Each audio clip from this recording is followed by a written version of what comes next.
or watching the epic, heart-pounding love story of the Alpha King.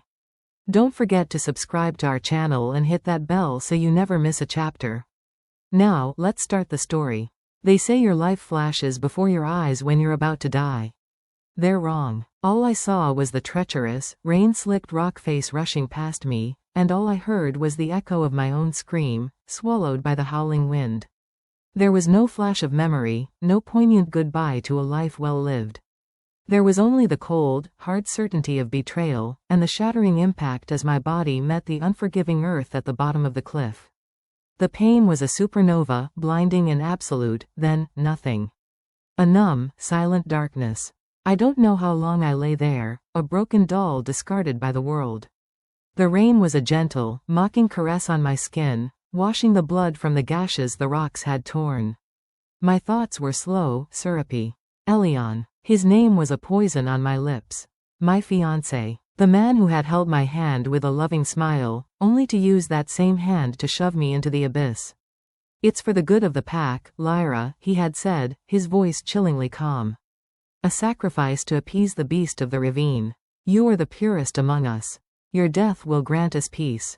Pure. What a joke. I was just convenient. An orphan with no family to avenge me, a gentle soul he mistook for weakness. He wanted to be Alpha, and I was the only thing standing in his way, a reminder of a promise made to a dying man, his own father, that the throne would be mine to share, not his to seize. A low growl rumbled through the ground, vibrating in my bones. The numbness receded, replaced by a primal fear that cut through the fog in my mind.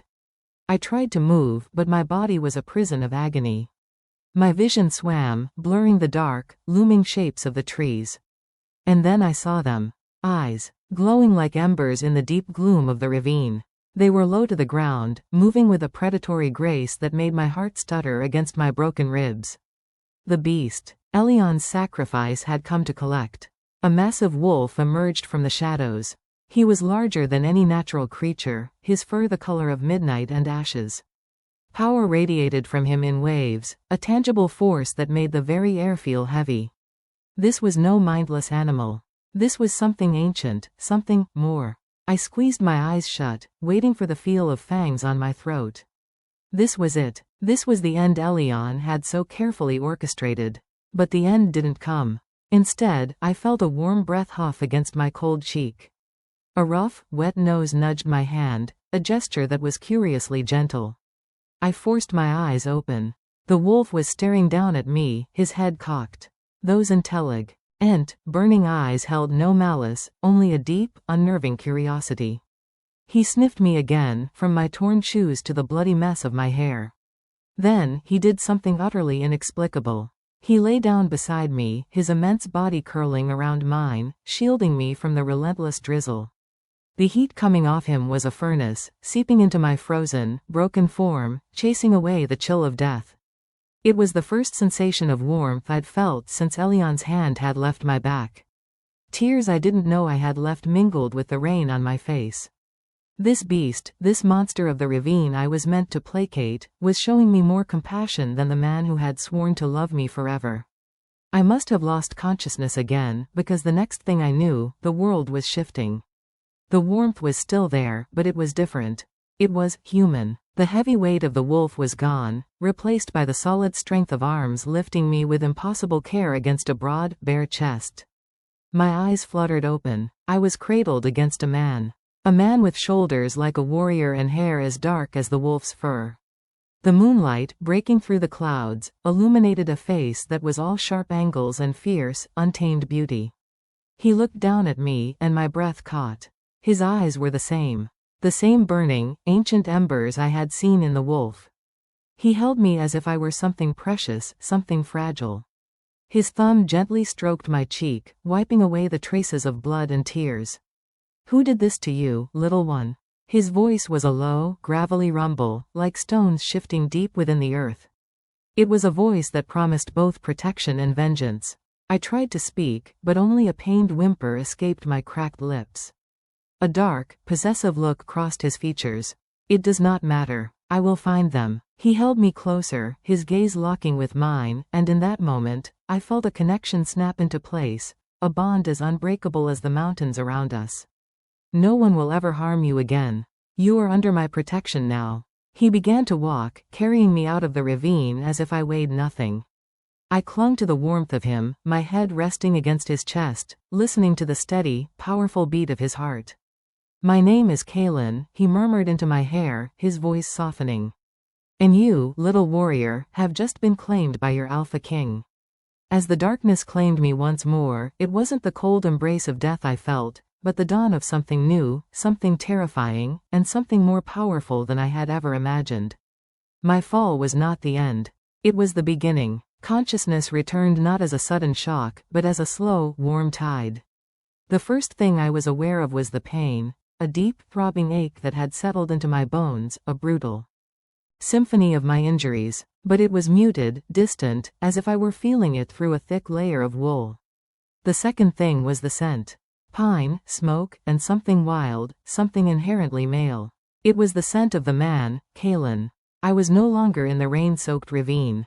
I lay on something impossibly soft, wrapped in furs that felt like clouds against my battered skin. Cautiously, I opened my eyes. I was in a chamber that was both rustic and regal. The walls were hewn from dark, polished wood, and a massive fireplace dominated one wall, flames dancing and casting long, shifting shadows.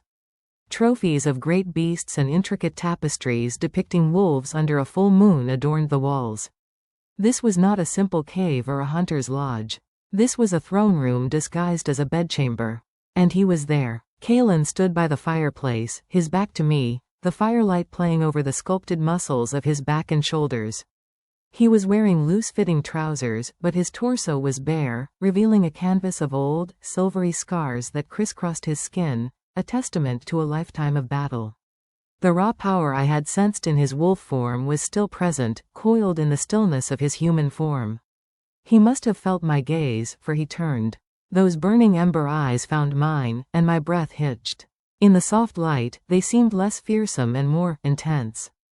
Deep. You're awake. His voice was that same low rumble, but it was softer now, meant for the quiet of the room. He moved toward the bed, his movements fluid and predatory, yet he stopped a few feet away, as if giving a wild animal space. How is your pain? I tried to sit up, a sharp gasp escaping me as fire lanced through my side.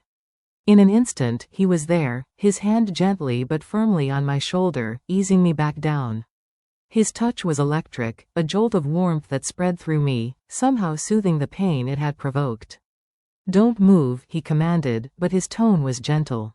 My healer has seen to you. Your ribs are mending, and the gashes are closed. But your body needs rest. Where am I? My voice was a hoarse whisper. You are in the Moonstone Citadel, he said, his eyes never leaving mine. The heart of my kingdom. You are safe here. Kingdom. The word echoed in the silent room. Alpha King. He had said the words in the ravine, but now, in this place of obvious power, they held a terrifying weight. Why? The question was out before I could stop it. Why did you save me?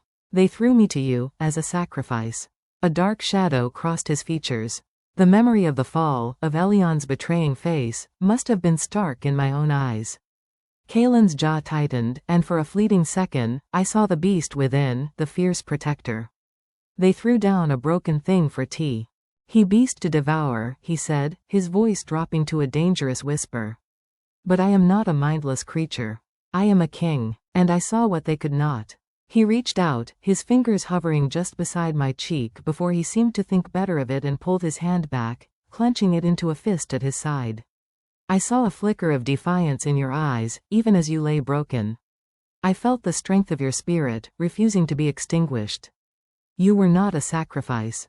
You were a survivor. Tears welled in my eyes, hot and unwelcome. No one had ever spoken of me with such reverence. In Blackwood Pack, I was the quiet one, the orphan, the legacy. Never the survivor. Thank you, I breathed, the words inadequate for the debt I felt. He gave a single, sharp nod. There is no debt. To find you was my fate. His words were so certain, so absolute. He moved to a side table and poured water from a crystal pitcher into a chalice. He brought it to me, his other hand sliding behind my head to support me as he helped me drink.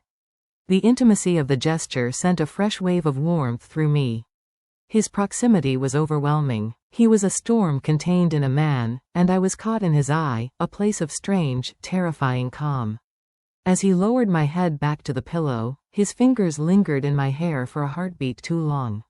His gaze dropped to my lips, and the air in the room grew thick, charged with an unspoken tension.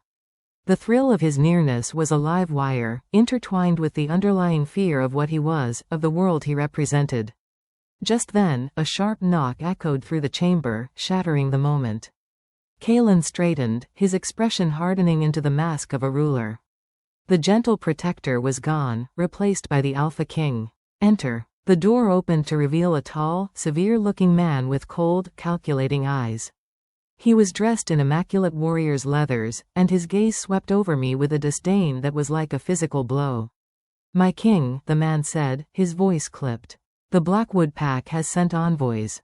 They are demanding the return of the girl's body for a proper burial. They say their alpha, Elion, is grief-stricken." The words hung in the air, a blatant, poisonous lie. Grief-stricken. The man who murdered me was playing the heartbroken lover. Kalen's power flared, a palpable wave of dominance that made the very flames in the fireplace shudder. I felt it press against my skin, not as a threat, but as a shield. He looked from the cold-eyed man back to me, and his eyes promised a reckoning. "Tell the envoys," Kalen said, his voice dropping to a deadly whisper that was more terrifying than any shout, "that the Alpha King does not take orders from a pack of traitors and oathbreakers. And tell their Alpha," he paused, letting the title drip with contempt, "that the woman he tried to kill is under my protection. And if he wishes to see her, he can come himself and face the consequences." The man's eyes widened slightly, a flicker of surprise before his mask of cold composure returned. He bowed. "As you command, my king." As the door closed, leaving us alone again, Kalen turned back to me. The thrill of his defense was intoxicating, but the threat it implied was a cold dread in my stomach. Elion would not let this stand. He would come, and when he did, the fragile sanctuary of this citadel would become a battlefield. Kalen saw the fear in my eyes. He sat on the edge of the bed, his presence a solid, comforting wall against the storm that was now inevitable. "Let him come, Lyra," he said, my name a caress on his lips. "He wanted to give you to a beast." A slow, predatory smile touched his mouth, revealing a hint of sharp canines. "He has no idea that he has woken the beast in me. And you are the one thing I will burn the world to protect." The romantic tension was a sweet, aching promise. The thriller was a dark cloud on the horizon. And I, broken and reborn, was at the very center of it all. The citadel was a gilded cage, its beauty a stark contrast to the danger simmering just beyond its ancient walls. Kalen's declaration to the Blackwood envoys had been a declaration of war, and the air in the mountain stronghold was thick with the tension of an impending storm. I was a prisoner of my own broken body and the king's fierce protection. He was a constant, overwhelming presence. During the day, he ruled his kingdom from a throne of obsidian and wolfskin, but in the evenings, he was in my chambers, his large frame seeming to shrink the room. He never touched me without reason, but his gaze was a physical weight, a constant, possessive caress. "The man at the door," I asked him one evening, my voice stronger now. "The one who took the message to Blackwood. Who is he?" Kalen, who was sharpening a dagger by the fire, didn't look up. "Corbin, my head of security. He doesn't like me." The rhythmic scraping of the whetstone against steel stopped. "Corbin doesn't like anything that disrupts his carefully maintained order.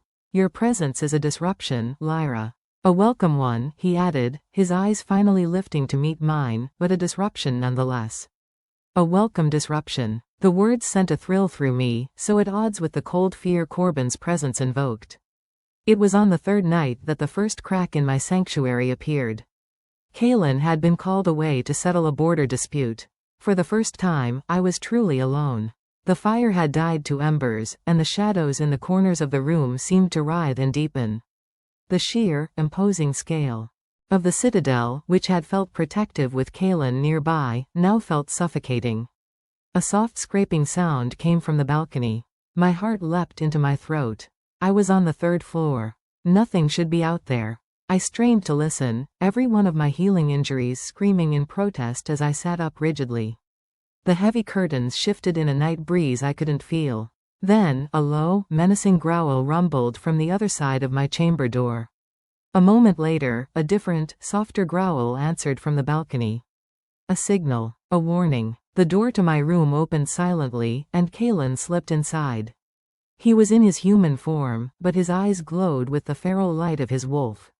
He put a finger to his lips, his gaze locked on the balcony. In 2 silent strides, he was across the room, placing his body like a shield between me and the threat. "Show yourself," Kalen commanded, his voice a low, deadly vibration. The balcony doors were flung open. Not by a hidden assassin, but by a figure I recognized with a jolt of horror. Rylan, one of Elion's most loyal enforcers, stood there, his clothes torn, a feral grin on his face. He had scaled the cliff face. "The Alpha sends his regards," Rylan sneered, his eyes, glowing with his wolf's power, fixed on me over Kalen's shoulder. "He wants his property back."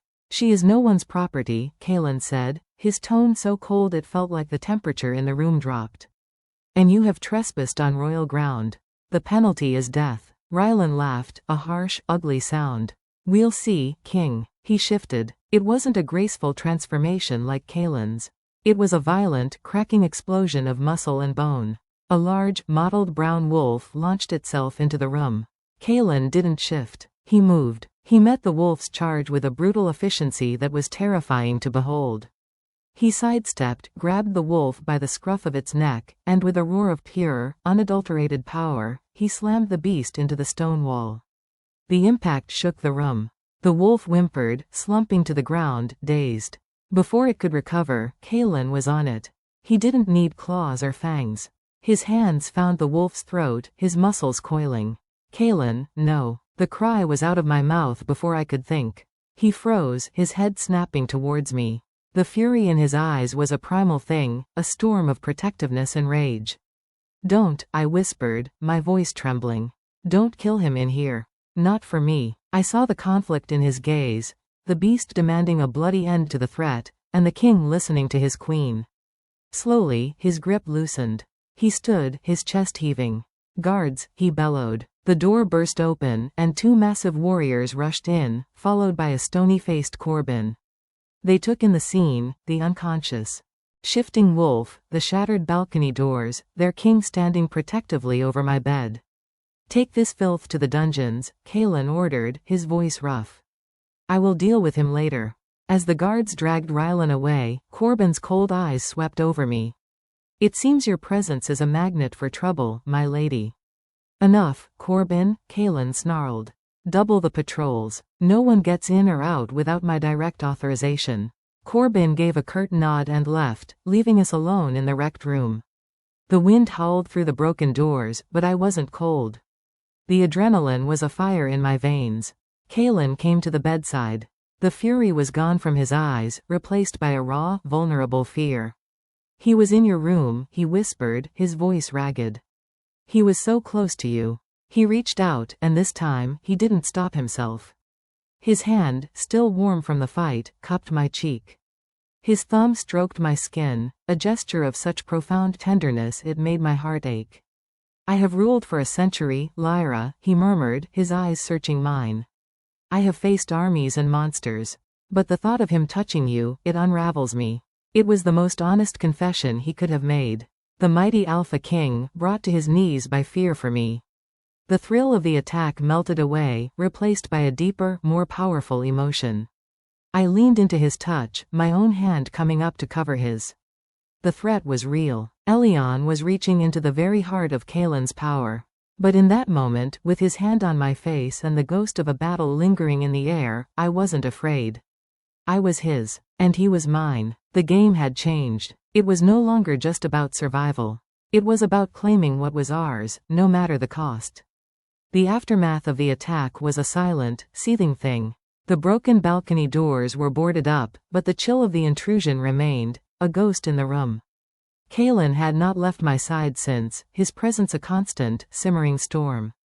The gentle protector was gone, fully replaced by the Alpha King, a ruler whose territory had been breached and whose most precious possession had been threatened. Me. I was that possession now, a truth that should have chafed but instead felt like a shield. After a lifetime of being overlooked, being seen as so essential was a drug I was quickly becoming addicted to. I must question the prisoner, Kalen said, his voice a low thrum of restrained violence. He stood by the boarded-up window, his back to me, every line of his body tense. He will have information about Elion's plans, his forces. I pushed myself up, ignoring the protest in my ribs. I'm coming with you. He turned, his expression stark with refusal. Absolutely not. The dungeons are no place for you. He was sent for me, Kalen. My voice was steadier than I felt. He looked at me. He knows things about Blackwood, about Elion's weaknesses, that you don't. I'm not a fragile doll to be kept on a shelf. You said you saw a survivor. Let me survive. The argument hung between us. I saw the war in his eyes, the primal need to lock me away in a tower for safekeeping, and the respect for the strength he claimed to see in me.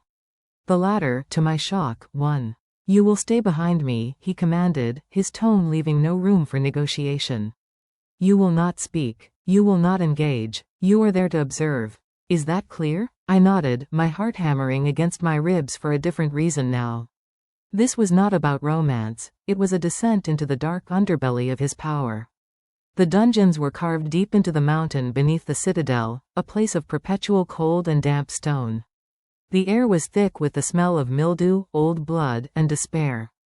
Torches flickered in iron sconces, casting dancing, monstrous shadows on the walls. The sound of our footsteps echoed like heartbeats in the silence. Rylan was chained to the wall in the deepest cell, his body bruised, one eye swollen shut. He looked up as we entered, a smirk twisting his split lip when he saw me. The little bird has left her gilded cage, he slurred. Come to see the monster, darling? Kalen moved with such speed I barely saw it. He didn't punch Rylan. He simply placed a hand on the man's shoulder and squeezed. The crack of bone was sickeningly loud. Rylan screamed, a raw, animal sound that echoed off the stones. You will look at me, Kalen said, his voice dangerously quiet. You will speak only to me. And if your eyes so much as flicker in her direction again, I will pluck them from your skull and feed them to you. Do you understand? The sheer, controlled brutality of it should have terrified me. But a dark, vengeful part of my soul, the part that remembered the feel of the cliff edge giving way, sang with a grim satisfaction. Rylan, panting and broken, nodded frantically, his gaze locked on Kalen. Why now? Kalen demanded. Elion had his throne. Why risk my wrath to retrieve her? He doesn't want you to have her, Rylan gasped. Says she's his rightful prize. But it's more. There's a rumor. A sickness in the pack. A weakness in the alpha line. He thinks her blood is the cure. Thinks mating with her, claiming her fully, will solidify his power, make him invincible. A sickness. The words hit me like a physical blow. I remembered Elion's father, the old alpha, growing weak and delirious before his death. I had thought it was grief for his late wife. Was it something else? Something hereditary? Invincible? Kalen's laugh was a hollow, mirthless sound. He is a fool. There is no cure for weakness. Of character. He has allies. Rylan rushed on, desperate to offer something. He's not acting alone. He's made promises. Shares power. Who? Kalen's voice was a whip crack. I don't know names. He met with them in secret. Someone from the inside, someone who doesn't want you to have a queen. The air left the dungeon. Someone from the inside. Corbin's cold, disdainful face flashed in my mind. The way he'd looked at me after the attack. A magnet for trouble. Kalen was silent for a long moment, the torchlight carving his face into a mask of grim calculation. The thriller plot had just twisted inward. The enemy wasn't just at the gates, he was within the walls. Please, Rylan whimpered, the bravado completely gone. I've told you everything. Kalen finally looked at me, a silent question in his eyes. He was letting me, in this small way, pass judgment. I held his gaze, then let my eyes drift to the broken man chained to the wall. I remembered the cruel grin on his face as he stood on my balcony. I thought of Elion's plan to use me, not just kill me, to cement his tyranny. I gave a single, slight shake of my head. Kalen turned back to Rylan. Your information has been noted. But you trespassed upon my queen. For that, there is no mercy. He didn't kill him. He simply turned and ushered me out of the cell, leaving Rylan to the darkness and his fate. The sound of the man's desperate sobs followed us down the corridor. Back in the relative light of the upper corridors, Kalen stopped, turning to face me. He searched my face for horror, for regret. He found only irresolute calm. "You are full of surprises, Lyra of Blackwood," he murmured, a new, profound respect in his gaze. "He was a cancer," I said, my voice quiet but firm. "You don't negotiate with a cancer. You cut it out." He reached out, his fingers gently tracing the line of my jaw. The gesture was a stark contrast to the violence in the dungeon, a reminder of the two worlds he inhabited, and the one I was now choosing to join him in. "The threat is closer than I thought," he said, his eyes hardening. "We cannot trust anyone." "I know," I whispered, leaning into his touch. The romance was no longer just about stolen glances and tender words. It was forged in the cold of the dungeon, sealed by a shared secret and a mutual understanding of the darkness we faced. We were partners in this now, bound not just by fate, but by blood and shadow. And we were ready to hunt. The knowledge of a traitor within the citadel changed everything. The majestic halls now felt like a labyrinth of potential deceit, every smiling face a possible mask. Kalen's protectiveness, once a comforting shield, became a strategic, smothering force. He was my sanctuary and my warden. My injuries were healed. The deep aches fading into a memory, but my freedom did not return. Under the guise of my continued recovery, my movements were restricted. A guard, a hulking, silent warrior named Fenrir, was now a permanent shadow outside my door. I was a prized asset, a piece in a deadly game, and Kalen would not risk me being moved again. The frustration was a slow-burning fire in my veins. I spent my days wandering the sun-drenched royal apartments, my fingers trailing over priceless tapestries and ancient tomes I couldn't focus on. The view from the intact windows was of a breathtaking, snow-capped mountain range, a symbol of a power and freedom that felt just out of my reach. It was during one of these restless afternoons that Corbin found me. He moved with a silent, unsettling grace, appearing in the doorway of the library as if materialized from the shadows themselves. "My lady," he said, his voice a smooth, cold river stone. "I trust you are recovering well." The memory of his words, a magnet for trouble, hung between us. "Well enough," I replied, keeping my tone neutral. I turned a page of a book I wasn't reading. "The citadel is very secure." "Indeed." He stepped fully into the room, his eyes, the color of a winter sky, scanning me with detached assessment. "The king's measures are, as always, thorough. Though, some might say excessive for a single, recovering female. A subtle probe. A test of my loyalty, or perhaps an attempt to plant a seed of dissent." I met his gaze, allowing none of my suspicion to show. "The king's judgment has kept me alive. I have no reason to question it."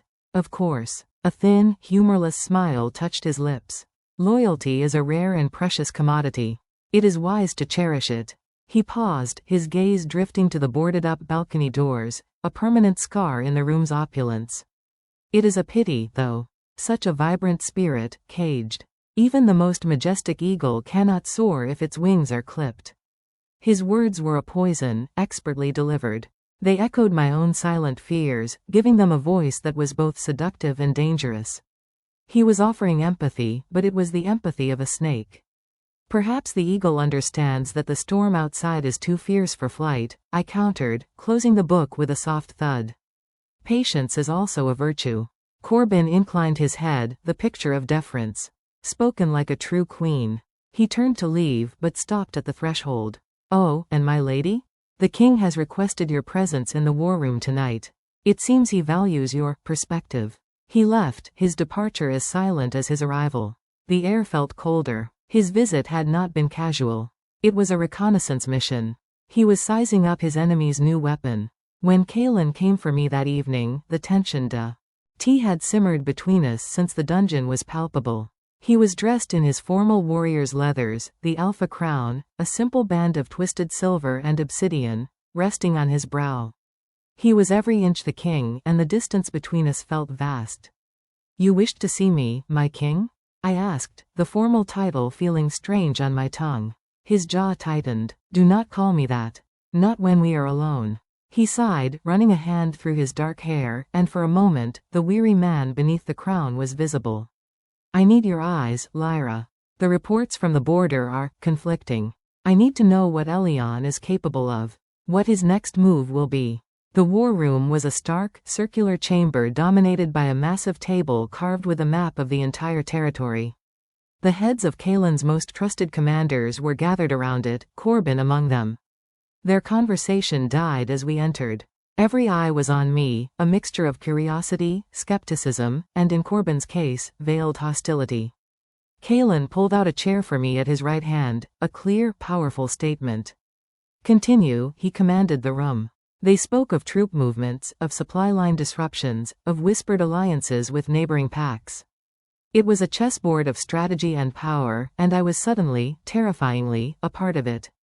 Elion is impulsive, I said, my voice cutting through a debate about fortifying the Eastern Pass. All eyes turned to me. But he is not stupid. He craves validation. A direct, frontal assault on the Citadel would be too messy, too uncertain.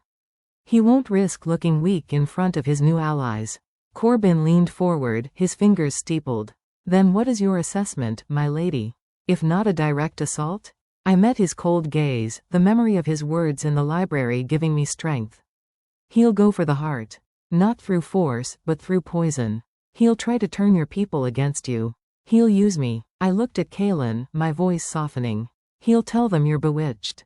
That you've kidnapped an innocent woman from her rightful alpha and are holding her against her will. He'll paint you as the monster, and himself as the savior. A heavy silence fell over the room. It was the truth, and it was uglier than any battle plan. Kaelin's hand found mine under the table, his fingers lacing through mine. It was a hidden gesture, a spark of intimacy in the cold, strategic room. A silent acknowledgement that I saw the battlefield more clearly than any of his seasoned commanders. You are right, he said, his voice resonating with grim finality.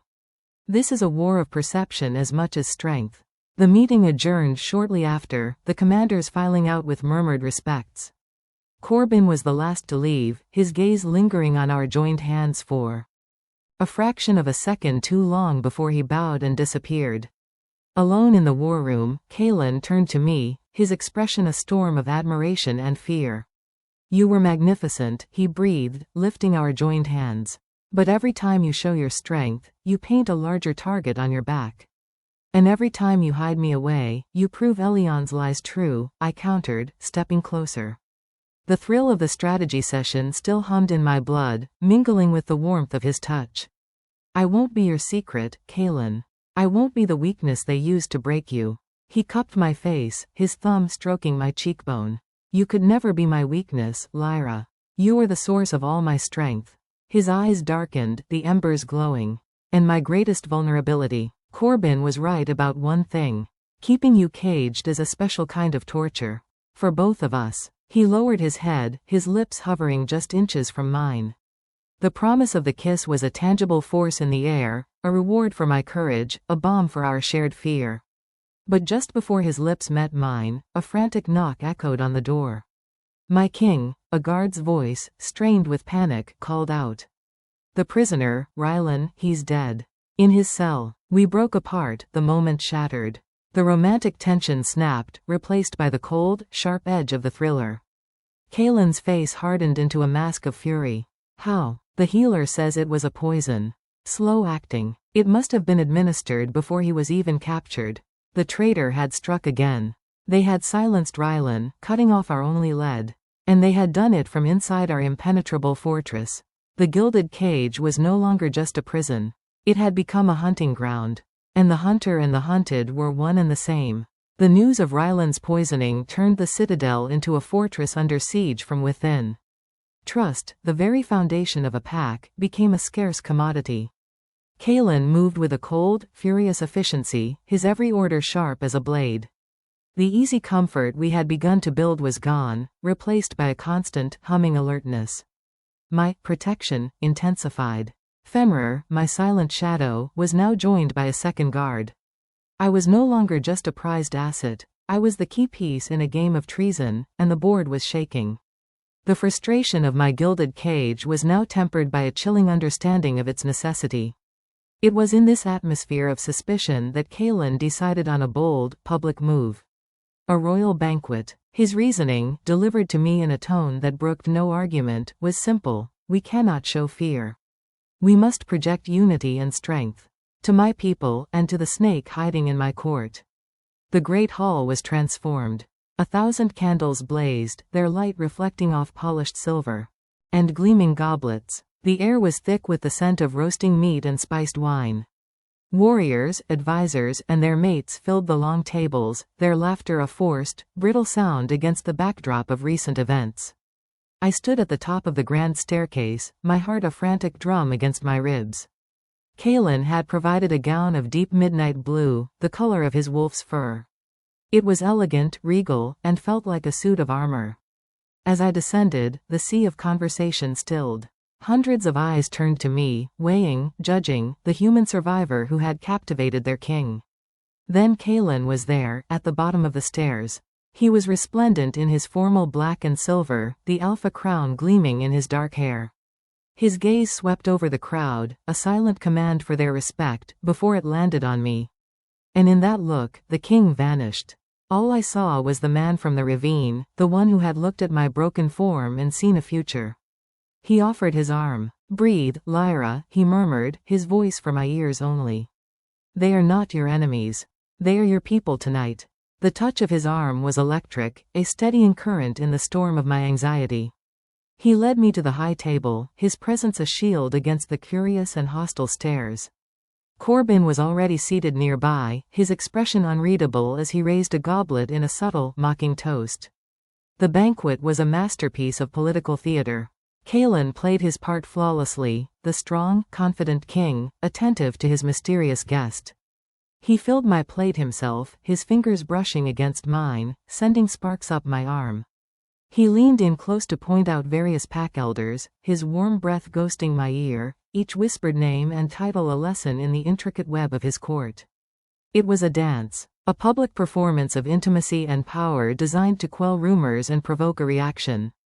And a reaction came. During a lull in the music, as a bard prepared to sing, an older wolf, his face scarred and proud, stood.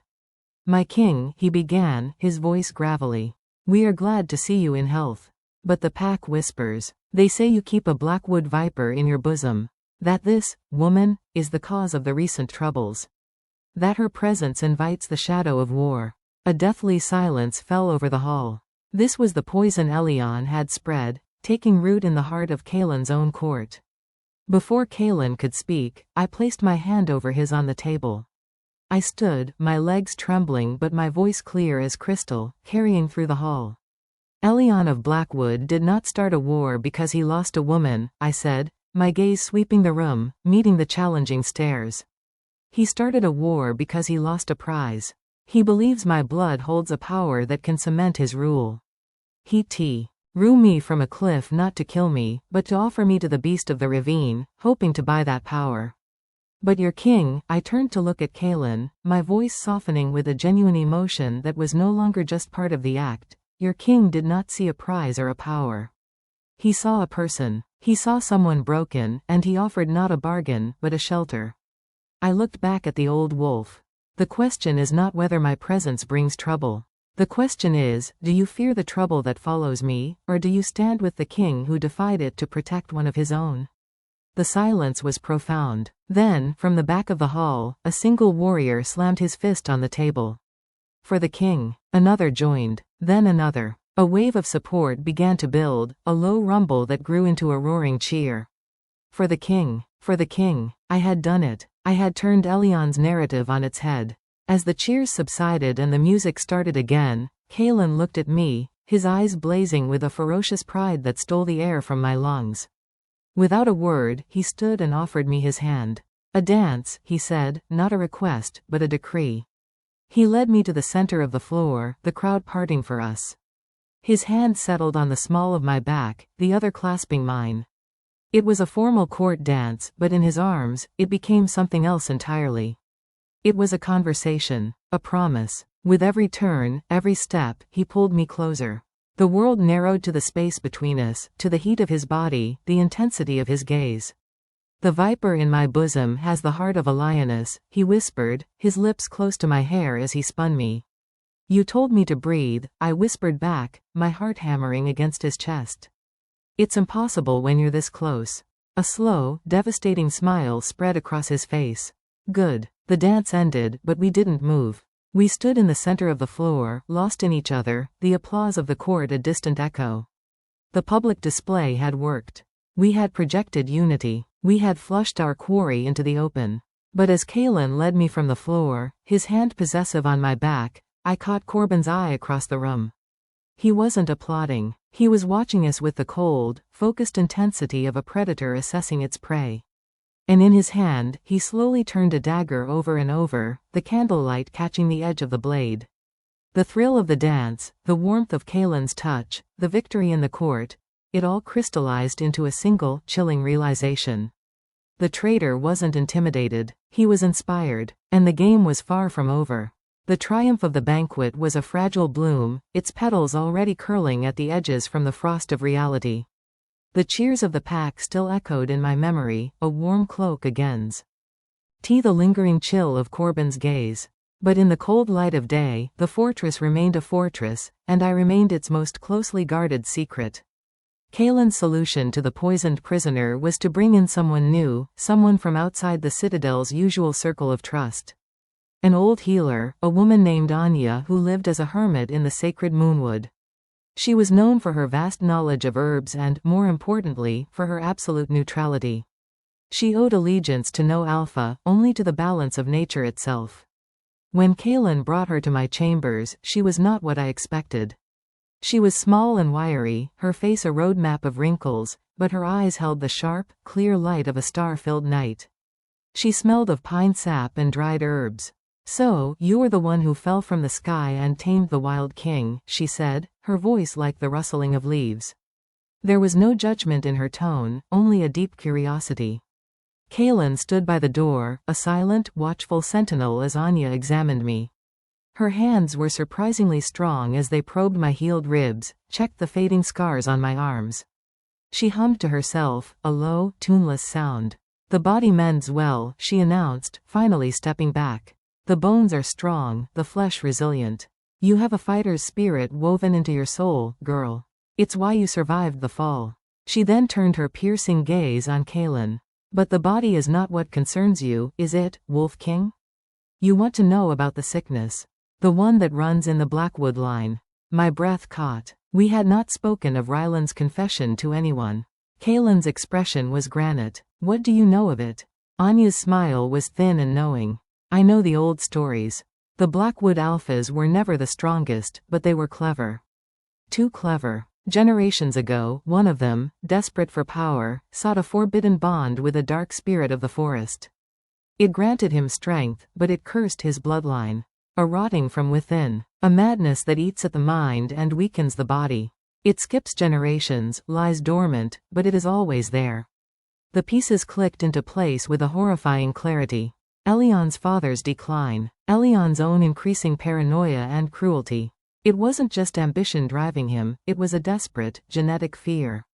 He thinks I'm the cure, I whispered, the words tasting like ash. Anya looked at me, her head cocked. Are you? I don't know. I'm nobody. An orphan with no family, no power. The old tales say the curse can be broken by a heart of pure strength, untainted by the pack's legacy, Anya said, her eyes boring into mine. A soul forged in adversity, not privilege. An outsider. She shrugged her bony shoulders. Or it could be nonsense. But your Elion clearly believes it. He doesn't just want you back to legitimize his rule. He believes you are the only thing that can save him from devouring himself. The revelation changed everything. This wasn't just a political war or a personal vendetta. It was a mythological struggle. Elion wasn't just a treacherous fiancé, he was a doomed man hunting for his only possible salvation. And that made him more dangerous than ever. A cornered animal is the most lethal. After Anya left, laden with supplies and a pouch of Kalen's gold, the room felt heavier. The fairy tale of the ravine had been stripped away, revealing the ugly, ancient truth beneath. Kalen came to stand before me. The anger was gone from his face, replaced by a profound, weary sorrow. He will never stop, Lyra. Not as long as he draws breath. He will burn the world to the ground to get to you. Then what do we do? I asked, my voice small. He cupped my face, his thumb stroking my cheek. We use the truth. We know his weakness now. His desperation. And we have something he will never have. He leaned his forehead against mine, his eyes closing. We have each other. A bond not of blood or curse, but of choice. It was the most intimate moment we had ever shared. No grand ballroom, no strategic plotting. Just two souls in a quiet room, facing a terrifying future. The romance was no longer about stolen glances or public dances. It was in this shared burden, this quiet solidarity in the face of a monstrous truth. He pulled back slightly, his gaze searching mine. The air crackled with unspoken words, with the weight of everything we now knew. The desire to lose myself in him, to forget the curse and the traitors and the war, was a physical ache. But as his lips descended toward mine, a shout from the courtyard below shattered the moment. Then another. The sharp, metallic ring of swords being drawn. Kaelin's head snapped up, his body tensing. The lover was gone, the king returned in a flash of fury. They're here, he growled. The thriller had just exploded into war. The sanctuary of the citadel was breached. The time for secrets and quiet understandings was over. The battle for our future had begun at the gates. The world dissolved into chaos. The distant shouts became a roaring cacophony of snarls, clashing steel, and terrified screams. The citadel was under direct assault. Kaelin moved like lightning. He shoved a heavy dagger into my hands, the hilt cool and unfamiliar against my palm. Bar the door behind me. Do not open it for anyone but me or Fenrir. Do you understand? Anyone. His eyes held mine for a split second, a universe of fear, promise, and fury contained in that single look. Then he was gone, the door slamming shut behind him. I heard the heavy thud of the bar being dropped on the outside, his final cord of protection before he raced toward the fight. I was alone, truly alone for the first time since the ravine. The elegant chambers felt like a gilded tomb. I backed into the farthest corner, the dagger held out with trembling hands, my ears straining to parse the sounds of the battle below. Which cries were of pain? Which were of victory? Was that Kaelin's roar I heard, or Elion's? Time lost all meaning. It was measured in heartbeats, in the ragged pull of my breath. The scent of smoke began to seep under the door, acrid and threatening. They were trying to burn us out. To smoke the wolf from his den and the songbird from her cage. A new sound joined the fray, the splintering of wood and the shattering of glass from the direction of the boarded-up balcony. My heart stopped. They weren't just at the gates, they were scaling the walls, just as Rylan had. I watched, paralyzed, as the boards over the broken doors splintered. A crowbar was forced through a gap, levering wood away with brutal efficiency. Within moments, a hole was torn open, and a figure clad in blackwood leathers dropped into the room. It wasn't Elion. It was one of his brutes, his eyes wild with bloodlust. He saw me, huddled in the corner, and a vicious grin spread across his face. The little lost lamb, he sneered, advancing. The Alpha will be so pleased I found you first. Stay back, I warned, my voice a shaky whisper I barely recognized. He laughed, a harsh, ugly sound, and lunged. Instinct took over. The memory of the fall, of Elion's betrayal, of Kaelin's faith, it all coalesced into a single, sharp moment of clarity. I didn't think. I moved. As he grabbed for me, I sidestepped, the way I'd seen Kaelin move against Rylan. I brought the dagger up, not with skill, but with desperate force. The blade sank into the meat of his arm. He roared in surprise and pain, backhanding me across the face. The world exploded in stars of white-hot pain. I stumbled back, tasting blood in my mouth. But I didn't drop the dagger. I held it tighter, my knuckles white. You'll pay for that, you bitch, he snarled, clutching his bleeding arm. He charged again, but this time, he never reached me. The chamber door exploded inwards, shattering into 1,000 splinters. A massive, midnight black wolf filled the doorway, its muzzle pulled back in a silent, earth-shaking snarl. Kaelin, his eyes, burning with hellfire, took in the scene in an instant, the intruder, my bleeding lip, the terror on my face. He moved with a speed that defied nature. He was a blur of darkness and fury. He didn't tackle the man, he simply swiped a paw, and the sound of breaking bones was sickeningly loud. The man was thrown across the room like a rag doll, slamming into the wall and slumping to the floor, unmoving. Kalen turned to me. The beast was right there, at the surface, the primal need to protect and avenge warring in his gaze. He shifted, the transformation seamless and swift. In the space of a heartbeat, the wolf was gone, and the man stood there, chest heaving, his own body marked with fresh cuts and smears of soot and blood.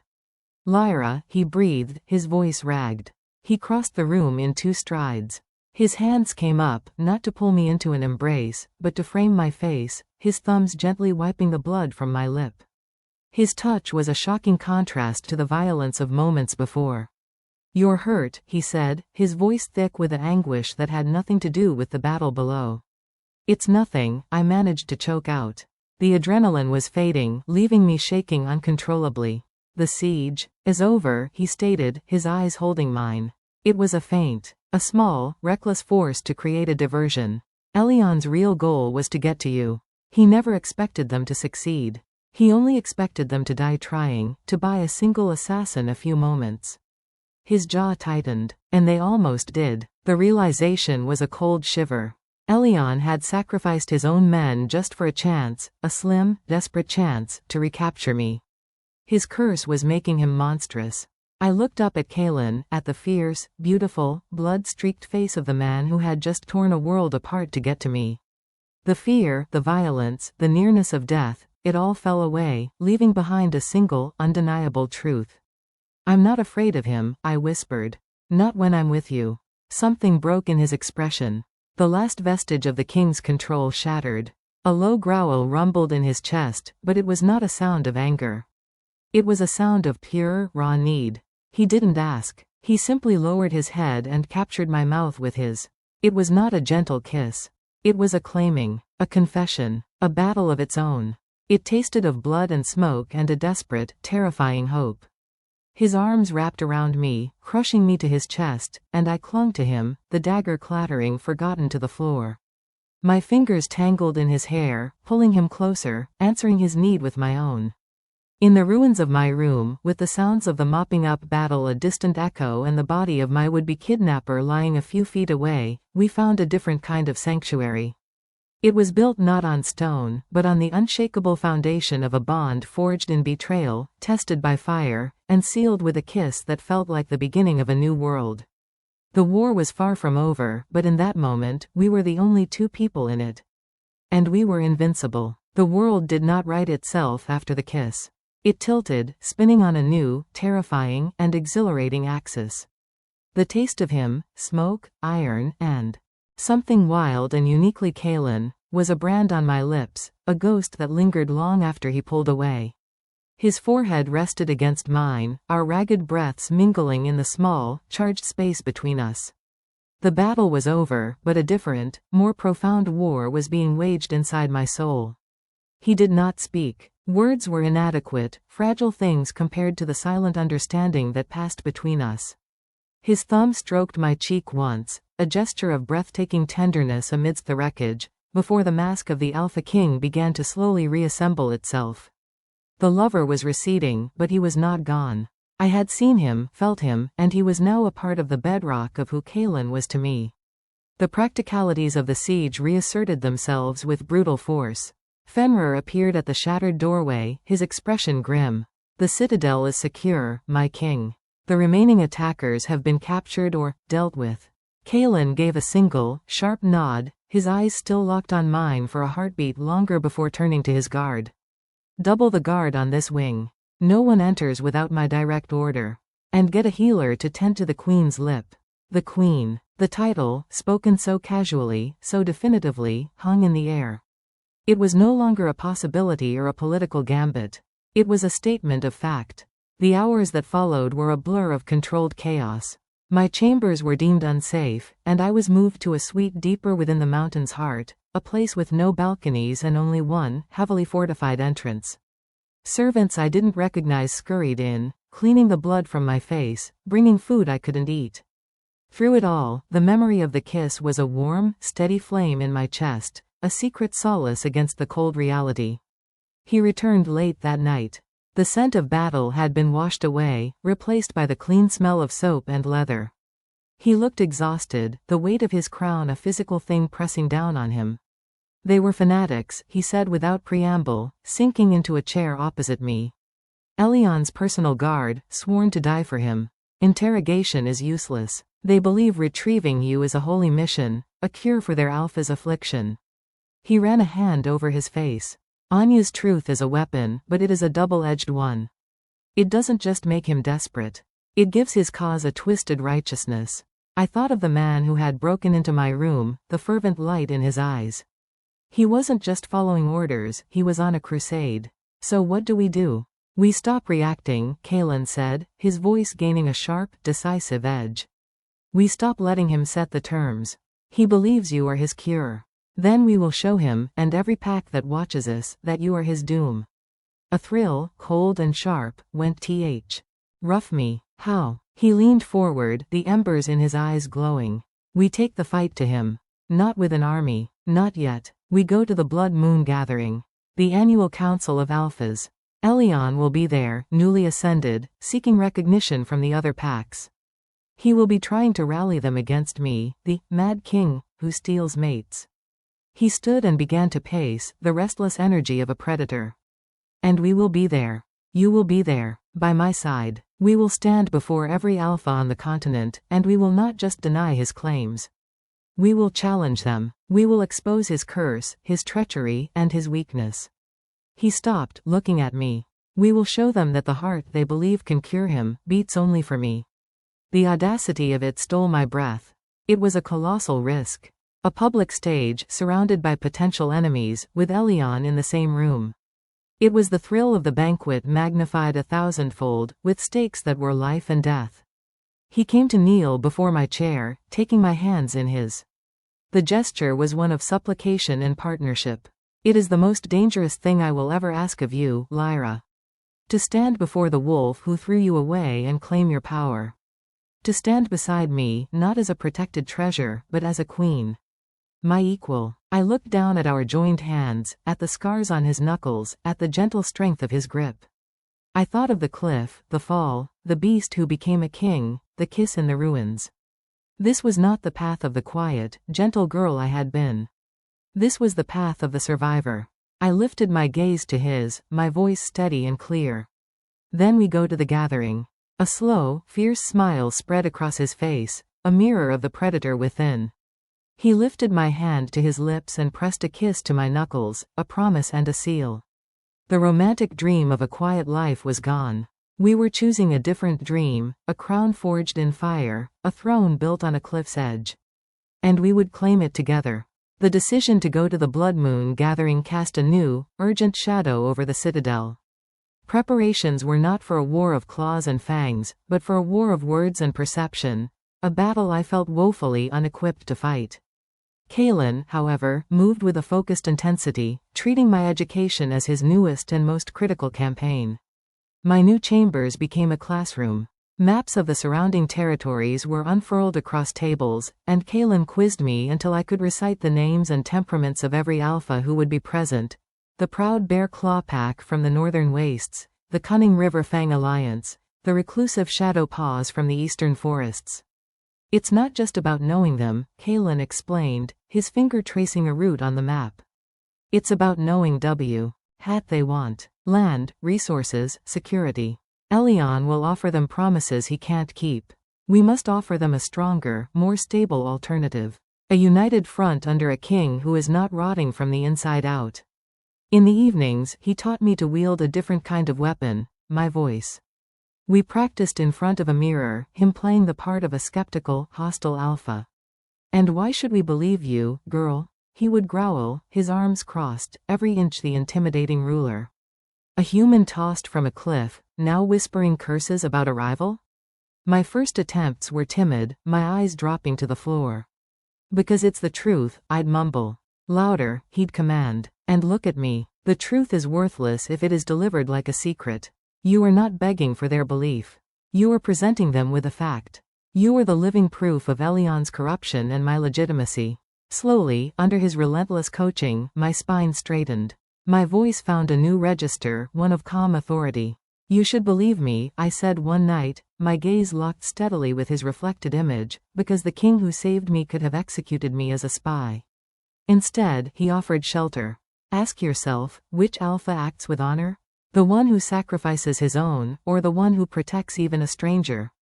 A slow, proud smile spread across Kalen's face in the mirror. In that moment, the lesson faded, and the man remained. He turned from his reflection to the real me, his eyes warm.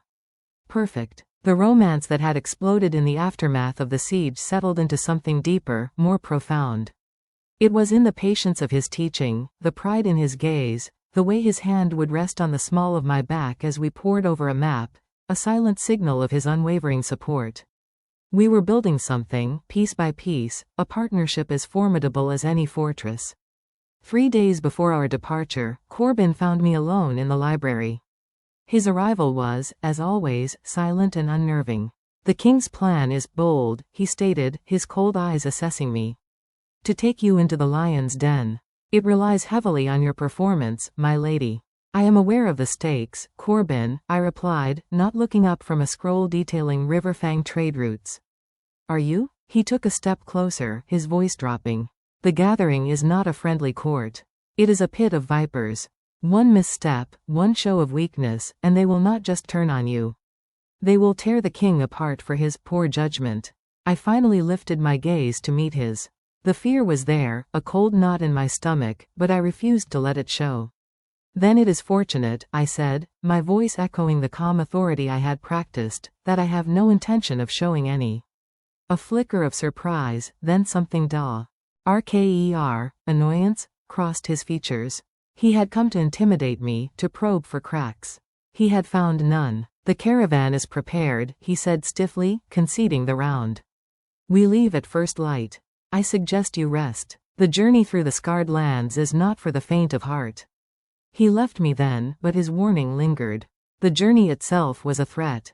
The scarred lands were a desolate, neutral territory, a place of old battlefields and roaming outcasts, the perfect place for an accident to befall a traveling party. That night, as Kalen reviewed the final security arrangements with his commanders, I stood on the balcony of my new room, looking out at the moonlit peaks. I was no longer the girl who had fallen. I was being forged into a queen, polished and honed for a single, glittering, and deadly purpose. The thrill of the coming confrontation was a live wire in my blood, intertwined with the steady, calming certainty of Kalen's love. We were not just going to the gathering. We were marching into the heart of the conspiracy, and we were taking the truth with us as our only shield. And I, the once broken sacrifice, would be the one to wield it. Dawn broke over the citadel not with gentle light, but with the grim purpose of an unsheathed blade. The caravan assembled in the main courtyard was a display of calculated power. Heavily armored warriors on massive wolves formed a protective vanguard and rearguard. In the center, surrounded by the most elite of Kalen's personal guard, was a single, enclosed carriage, reinforced with subtle bands of steel. My mobile prison, my royal coach.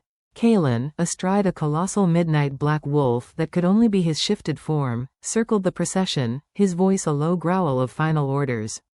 He was every inch the warlord king, his presence a palpable force that tightened the air. When his gaze found me, standing with Fenrir at the carriage door, it softened for a fraction of a second, a silent message just for me. The romance of our late-night lessons felt a world away. This was the reality of his world, steel, sinew, and suspicion. As the gates of the citadel groaned open, I took one last look at the only sanctuary I had known, then ducked inside the carriage. The interior was plush, but the locked door and the small, barred window were a stark reminder of my role. I was both the prize and the bait. The journey began in silence, the only sounds the rhythmic clop of hooves, the jingle of harnesses, and the low panting of the wolves.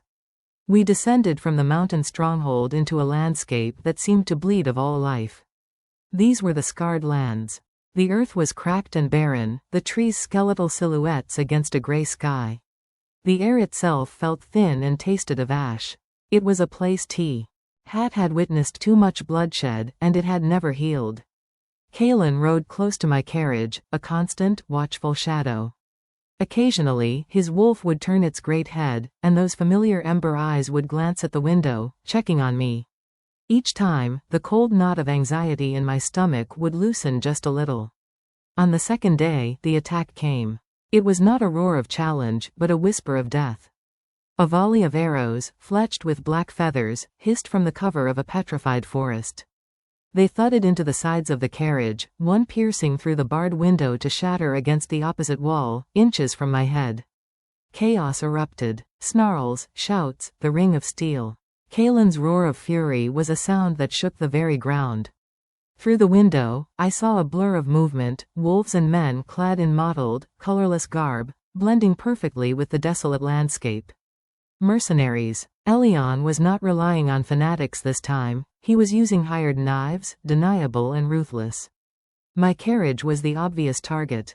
2 of them broke through the guard, their eyes fixed on the door. I fumbled for the dagger Kalen had given me, my heart hammering against my ribs. This was not a single assassin in a closed room. This was a battlefield. Before they could reach me, a shadow fell over them. Kalen's wolf landed between my carriage and the attackers with the force of a falling star. He moved with a brutal, beautiful efficiency. One mercenary was disemboweled with a single swipe of a claw. The other had his neck broken in the wolf's powerful jaws before he could even scream. Kalen turned, his muzzle dripping blood, his chest heaving. His eyes met mine through the window. In their feral depths, I saw the same terrifying, possessive fear from the night of the siege. He had positioned himself as a living barricade between me and the world. The fight was over as quickly as it began. The remaining mercenaries, seeing their primary target was an impossible kill, melted back into the skeletal trees. The cost of failure for them was merely lost payment, for Elion, it was a lost opportunity. As the guards secured the perimeter, Kalen shifted back. He didn't stop to give orders. He strode to the carriage, yanked the damaged door open, and climbed inside. He was covered in grime and splattered with blood that was not his own. His breath came in ragged gusts. Without a word, his hands framed my face, his gaze desperately scanning every inch of me for injury. "I'm all right," I whispered, my own hands coming up to cover his. They were trembling, but not from fear. From the sheer, overwhelming force of his protectiveness. "I'm safe. Because of you." The tension in his shoulders eased by a fraction. He leaned his forehead against mine, his eyes closed. "Every second you are in danger is an eternity in hell," he rasped. "This plan, taking you out here, it feels like madness." "It's the only way," I said, my voice gaining strength. I touched a fresh cut on his brow. "We can't live in a fortress forever. We have to face him. Together." He pulled back, his gaze searching mine. The fear in his eyes was slowly being replaced by a grim resolve, reflected by my own. The attack had not weakened our determination, it had hardened it. The scarred lands had tested us, and we had not broken. He pressed a hard, swift kiss to my lips, a seal of our pact, a confirmation of our shared path. It was brief, but it held the weight of 1,000 promises. As he returned to his wolf to lead the caravan onward, I looked out at the desolate landscape. The thrill of the ambush still pulsed in my veins, mixed with the steady, warm afterglow of his touch. We were marching through a graveyard, hunted by shadows, but we were more united than ever. The gathering awaited, and we would no longer be prey. We would be the storm. The scarred lands finally released their grim hold on us, giving way to the lush, towering pines of the howling woods. The air grew thick with the scent of damp earth and living things, a welcome reprieve from the taste of ash and death. But the tension in our caravan did not ease, it simply changed its form. The overt threat of ambush was replaced by the silent, watchful pressure of being observed. We were in neutral territory now, land sacred to the gathering, but that did not mean it was safe. Every shadow between the trees could hide a rival scout, every bird call could be a signal. Kalen had resumed his human form, riding a powerful stallion beside my carriage. The cut on his brow was a stark, red line against his skin, a badge of the recent fight. His eyes constantly scanned the forest, missing nothing. "The howling gates are ahead," he said, his voice low enough that only I could hear through the open carriage window. "It is the entrance to the gathering grounds. A place of truce, but also a place of testing. Every alpha must enter through the gates. It is a show of strength and unity." "A test," I repeated, my stomach tightening. For them, and for you, he confirmed, his gaze meeting mine.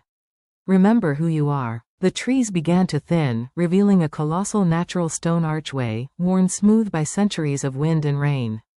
It was the Howling Gates. And gathered before it were the other alphas and their retinues. It was a breathtaking, terrifying spectacle.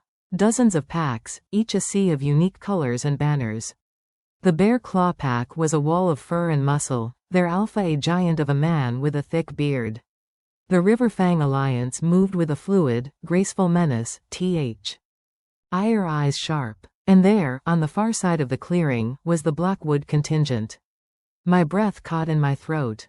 Elion stood at their head. He looked older, his face gaunt, but his eyes burned with a feverish intensity. The curse was gnawing at him, sharpening his features into a blade of desperation. He was surrounded by his most loyal warriors, their gazes fixed on our approaching caravan with open hostility. All conversation died as we entered the clearing. Hundreds of eyes turned to us, the weight of their collective gaze a physical pressure. I felt the scrutiny, the judgment, the naked curiosity. This was the moment. The first battle of the gathering was about to begin, and it was a battle of presence. Kalen dismounted. He did not look at Elion. He did not look at any of them. His entire focus was on my carriage door. He opened it himself, his hand extended, not to a fragile victim, but to a queen. I placed my hand in his, my head held high. The lessons in the citadel, the confidence he had forged in me, became my armor. I stepped down, the deep blue of my gown a slash of royal color against the earthy tones of the forest. A murmur rippled through the crowd. Then, I felt it. A wave of dominance, cold and sharp, emanating from Elion's direction. It was a targeted assault, a psychic push meant to make me stumble, to show my weakness, to prove I was just a human who did not belong. My knees buckled for a split second. A cruel smile touched Elion's lips. But then Kalen's power rose around me, not as a counterattack but as a shield. It was a warm, solid wall of protection, enveloping me, neutralizing Elion's influence. He squeezed my hand, a silent infusion of his strength. I straightened, my spine like iron. I turned my head, and for the first time since he threw me from that cliff, I looked Elion directly in the eyes. I did not glare. I did not flinch. I simply looked at him as if he were a stranger, an insignificant speck. Then, I deliberately turned my back on him, my attention returning to Kalen. The insult was deliberate, calculated, and devastating. A queen does not acknowledge the rabid dog barking at her heels. A low growl rumbled from Elion's throat, but it was choked off by the sharp, approving glance from the Bear Claw Alpha. We had passed the first test. Kalen led me toward the stone archway. As we passed the other alphas, he began the formal greetings, his voice strong and confident. Alpha Gunner, he nodded to the Bear Claw leader. Your strength honors the gathering. The giant man grunted, his eyes appraising me. And your companion brings intrigue, Kalen. This is Lyra, Kalen said, his voice leaving no room for question. My fated queen. The words hung in the air, a challenge and a declaration. Ated. It was the oldest, most sacred bond, one that could not be fabricated or denied. It explained everything, his protection, her presence, their unshakable unity. Elion's furious shout cut through the formalities. Lies. She is my betrothed, stolen from me by this mad king. She is mine by right and by oath. Every head turned to him. This was the confrontation we had known would come. Kalen finally looked at Elion, his expression one of cold disdain. You have no rights, Blackwood. You forfeited them when you tried to murder her. He then addressed the gathered alphas, his voice ringing with authority. He threw her from the shadowed cliff as a sacrifice, to appease a beast he believed lurked below. He believed her death would secure his power. A wave of shocked mutters spread through the crowd. Sacrifice was an ancient, forbidden practice, the act of a desperate and barbaric pack. He lies. Elion screamed, his composure shattering, the madness in his eyes plain for all to see. She is the cure. She belongs to me. The word, cure, landed with a thud. Confusion replaced shock on many faces. It was my turn. I stepped forward, just half a step, a subtle movement that drew every eye. My voice, when I spoke, was clear and carried on the quiet forest air. He is not well, I said, the words dripping with a pity that was more damaging than any accusation. He speaks of cures and curses. He believes my blood can save him from a sickness of his own bloodline. Look at him. See the fever in his eyes. I am not his betrothed. I am the delusion he is chasing. I had taken his truth and twisted it, presenting him not as a threatening rival, but as a pitiable, sick man. The other alphas looked at Elion, truly looked at him, and saw the gaunt face, the wild eyes, the trembling hands. They saw the rot. The Riverfang Alpha, a sleek, dangerous-looking woman, spoke, her voice like flowing water over sharp stones. A Blackwood always was a tricky, unstable lot. This one seems to have finally broken. The support we had hoped for was materializing, not out of love for us, but out of disdain for Elion's apparent weakness and madness. As Kalen led me through the howling gates, we left a silent, seething Elion behind, his plan in ruins, his credibility shattered. We had won the first battle. But as we stepped onto the sacred grounds of the Blood Moon Gathering, I felt Corbin's gaze on my back. He had been watching the entire exchange, his expression unreadable. The public victory was ours, but the private war with the traitor within our midst had only just begun. The real game was now afoot. The gathering grounds were a breathtaking contradiction, a place of raw, untamed nature meticulously shaped by ancient tradition. Lodges of rough-hewn timber and stone, nestled amongst the giant pines, each designated for a specific pack. At the center of it all was the council ring, a wide, flat expanse of earth encircled by massive, rune-carved monoliths that hummed with a low, primal energy. This was where the fate of territories would be decided, alliances forged, and challenges issued. Our lodge, assigned to the royal crest, was the largest and most secluded, a testament to Kalen's status. But its grandeur felt like another cage, its walls a thin barrier against the thousands of eyes and the one pair that burned with hatred from the Blackwood Lodge visible across the clearing. The formal council began at dusk. Torches were lit, their flames casting long, dancing shadows that made the stone monoliths seem alive. The alphas and their seconds took their places on carved stone seats arranged in a wide circle. As Kalen's fated queen, I was given a seat of honor at his right hand, a clear provocation to Elion, who sat stiffly several seats away. The proceedings started with border disputes and trade negotiations. It was tedious, but beneath the dry language, I could feel the undercurrents of power and suspicion. Kalen was a formidable presence, his judgments sharp and fair, his authority unquestioned. The other alphas watched him, and they watched me, the silent woman at his side. Elion said nothing. He sat like a statue, his knuckles white as he gripped the arms of his chair, his gaze a physical weight on me. The pity I had publicly shown him had been a masterstroke, and it was eating him alive from the inside. The tension broke when the Bear Claw Alpha, Gunner, slammed a heavy fist on his knee. Enough of this squabbling over fishing rights, he boomed. We have a larger predator in our midst. Kalen, the Blackwood Alpha claims you stole his mate. This is a serious accusation. It undermines the sanctity of all our bonds. We would hear your account without the pretty words and politics. All eyes turned to us. This was the true trial.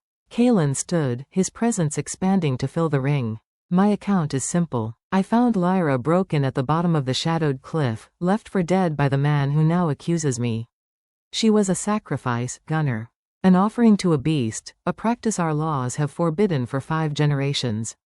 He turned his burning gaze to Elion. Is this how the Blackwood Alpha honors his mates? By shoving them off cliffs? Elion shot to his feet, his chair scraping against stone.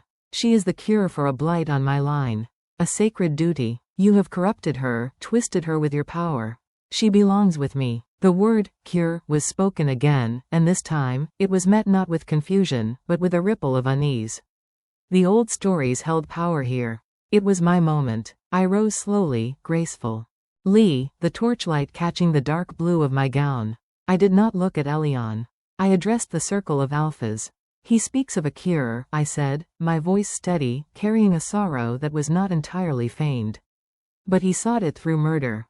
He speaks of a sacred duty, but his only duty is to his own desperation. I am no cure. I am a woman. I was his betrothed, yes. I would have stood by him, until the day he tried to kill me. I finally turned to Elion, and I let him see the cold, unforgiving truth in my eyes. You forfeited any claim to me when you chose the darkness over the light. My heart, my loyalty, my very soul, belongs to another. It belongs to the man who offered me a hand when you offered me a grave. The silence in the council ring was absolute. I had not argued law or tradition. I had spoken of the heart. I had framed our bond not as a political acquisition, but as a choice, a triumph of salvation over sacrifice. Kalen's hand found mine, his fingers lacing through my own. The public display of unity was a powerful, unspoken testament to my words. The Riverfang Alpha, Anya, spoke into the silence, her voice cutting. The Blackwood line has always been unstable. It seems the son has inherited the father's madness. I will not side with an alpha who practices sacrifice and chases ghosts. One by one, the other alphas gave subtle nods of agreement. Elion was being isolated, his cause rendered illegitimate. His face was a mask of pure, undiluted fury. The curse within him seemed to boil to the surface. His eyes glowed with a sickly yellow light, and a low, guttural sound escaped his lips. You blind fools, you side with this usurper and his whore. She is mine. He took a step forward, his body trembling with the effort to not shift, to not break the sacred truce of the council ring. But the damage was done. The word, whore, and the feral glow in his eyes had undone any last shred of sympathy. He had revealed the monster. Gunnar stood, his massive form blocking Elion's path. You will control yourself, Blackwood, or you will be removed from this gathering. The matter is settled. The female has chosen. By the law of the fated bond, which is older than any of us, she is Kalen's. Defeated, humiliated, and exposed, Elion stood shaking for a moment longer before he spat on the ground at Kalen's feet, turned on his heel, and stormed out of the circle, his warriors scrambling after him. We had won. Not just the argument, but the moral high ground. The council had affirmed our bond. As the meeting adjourned, Kalen led me back to our lodge, his grip on my hand firm and sure. The moment we were inside, away from prying eyes, he turned to me. The fierce pride in his eyes was brighter than any torch. You were magnificent, he breathed. His voice thick with emotion. You looked into the face of your nightmare and you did not flinch. You destroyed him with words when I would have used claws. He cupped my face, his thumb stroking my cheek. My clever, brave queen. He leaned in, and this kiss was not one of desperate passion or claiming fury. It was slow, deep, and reverent. A kiss of gratitude, of awe, of a love that had been tested in fire and found unbreakable. It filled the quiet lodge with its warmth, a private celebration of a public victory. But as we broke apart, a soft, scraping sound came from outside the window, too deliberate to be an animal. We both froze. The thrill of the council victory was instantly tempered by the cold splash of reality. The political battle was won, but the physical threat was still very much alive. Elion was wounded and cornered. And Corbin was still out there, a shadow in our own ranks. The game was far from over. In fact, the most dangerous round was yet to come. The victory in the council ring was a heady wine, but its sweetness soured quickly, diluted by the paranoia that now seeped into our every breath. Elion's public humiliation had not neutralized him, it had made him more unpredictable, more dangerous. A wounded animal is always the most lethal. Back in the isolation of the Royal Lodge, the air was thick with unspoken tension. Kalen's pride in me was palpable, a warm ember in the growing chill, but his eyes constantly flickered to the windows and doors, his body a coiled spring. We had won the allegiance of the Alphas, but we were surrounded by hundreds of wolves whose loyalty was to their own packs first. He will not let this stand, Kalen murmured, his arms wrapped around me as we stood in the center of the main room. The reverent kiss we'd shared felt like a memory from another lifetime. The curse is driving him. He has nothing left to lose. What can he do here? I asked, my voice muffled against his chest. The truce of the gathering. The truce forbids open combat within the sacred grounds, he corrected, his tone grim. It says nothing of accidents. Or poisons. Or challenges issued under the full moon. A challenge. The words hung in the air like a death sentence. It was an alpha's right to challenge another for a mate, for territory, for any perceived slight. If Elion issued a formal challenge, Kalen would be honor-bound to accept. And in his current state, fueled by madness and desperation, Elion would fight with a terrifying, reckless abandon. "He can't beat you," I said, with more confidence than I felt. "In a fair fight, no," Kalen agreed. "But he will not seek a fair fight. He will stack the deck in his favor." He pulled back, his hands on my shoulders. "You must not leave this lodge without me or Fenry.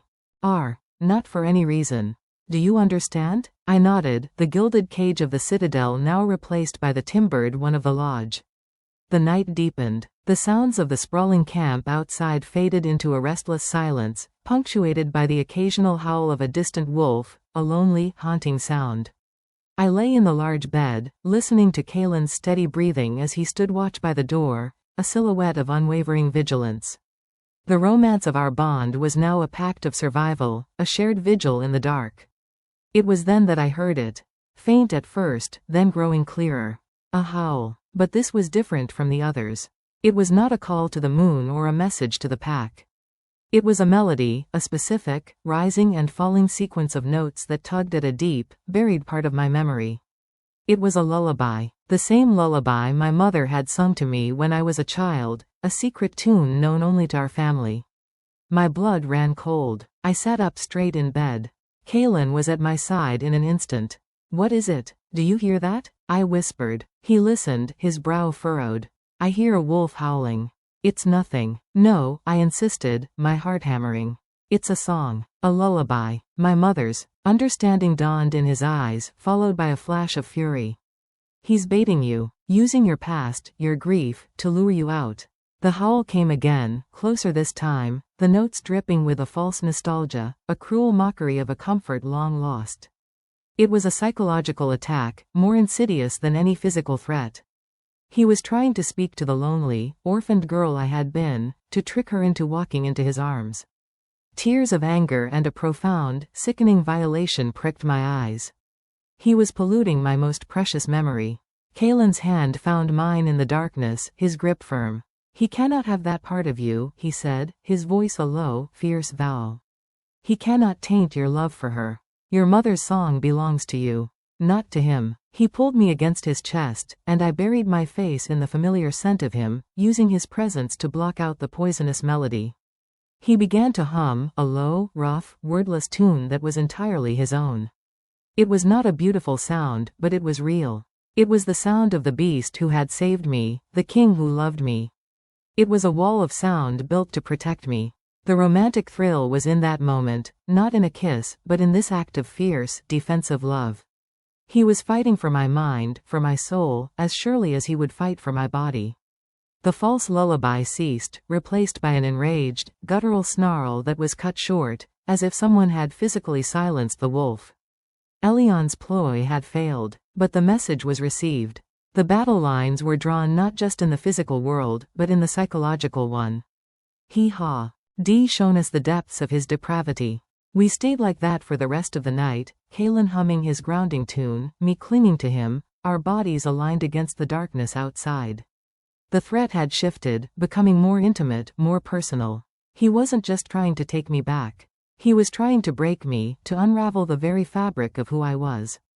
As the first hints of dawn painted the sky, Kalen spoke into the quiet. "The full moon is tomorrow night," he said, his voice heavy with certainty. "He will challenge me then." The respite was over. The stage was set for the final, bloody act. The day of the full moon dawned, heavy and still. The air in the gathering grounds was thick with a palpable anticipation, a collective holding of breath. The political maneuvering was over. All that remained was the primal, brutal language of the challenge. Elion would make his move tonight, we were certain of it. Kalen was a statue of focused intensity. He spent the morning in a silent meditation, sharpening his weapons with a ritualistic slowness that was more terrifying than any display of rage. I watched him, my love for him a sharp, painful ache in my chest, intertwined with a cold, coiling dread. The romance we had built felt like a delicate glass sculpture in a room about to be shaken apart. Every glance, every brief touch, was laden with the unspoken fear that it could be our last. In an effort to project normalcy and strength, we attended the midday feast in the great communal hall. It was a strained affair. The other alphas offered us respectful nods, but their eyes were wary, already calculating the outcome of the coming night.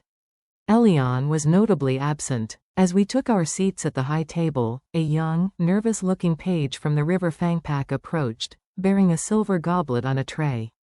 A gift from Alpha Anya, the boy stammered, not meeting our eyes. A rare spiced wine, to honor the king and his queen before the moon's ascent. It was a common gesture of respect. Kalen gave a curt nod of acknowledgement. As the page set the goblet before me, his hands trembled, sloshing a drop of the dark red liquid onto the polished wood of the table. Something inside me went cold. It wasn't the boy's nervousness, it was the scent.